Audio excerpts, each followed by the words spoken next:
Hello বন্ধুরা, অবশেষে আমিও চলে আসলাম রাসমেলায়।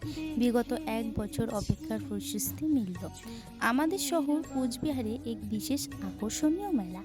নাগরদোলার প্রতিভা যেন পুরো মেলাটিকে ফুটিয়ে তুলেছে। আসলে রাতের মেলার পরিবেশ একেবারেই অন্যরকম। লোকজনের ভিড়, নানা রকম লাইটিং। ফার্স্ট টাইম একটি আকর্ষণীয় জিনিস দেখা গেল রাসমেলার মাঠে। চলুন দেখা যাক। এই যে ভাইরাল জলপরি, জানেন এরাও কিন্তু আমাদের মতো সাধারণ মানুষ। এদের দেখে আমার ভীষণ খারাপ লাগছিল।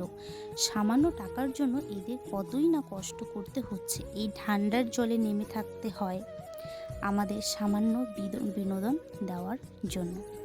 এরপর চলুন আরেকটি জিনিস দেখা যাক।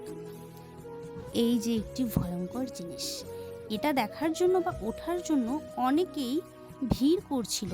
আমাকে তো বাবা লাখ টাকা দিলেও আমি উঠতে যাব না, কারণ আমি যে ভয় পাই।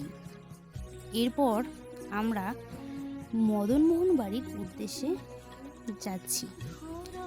প্রচণ্ড ভিড় ছিল, তবুও ভিড় পেরিয়ে আমাদের যেতে হচ্ছে। অলরেডি আমরা চলে আসলাম মদনমোহন মন্দিরে। আমার অ্যাকচুয়ালি আসার কারণ এখানে এই রাস ঘোরানোর উদ্দেশ্যে। মদনমোহন বাড়ির মন্দিরটি এক সুন্দর সেজে উঠেছিল। আমার তো এসে বেশ ভালোই লাগলো। আমার ভিডিওটি তোমাদের ভালো লাগলে প্লিজ কমেন্ট করে যাবেন। আর এই যে ভগবান দর্শন করে যান। রাধে রাধে।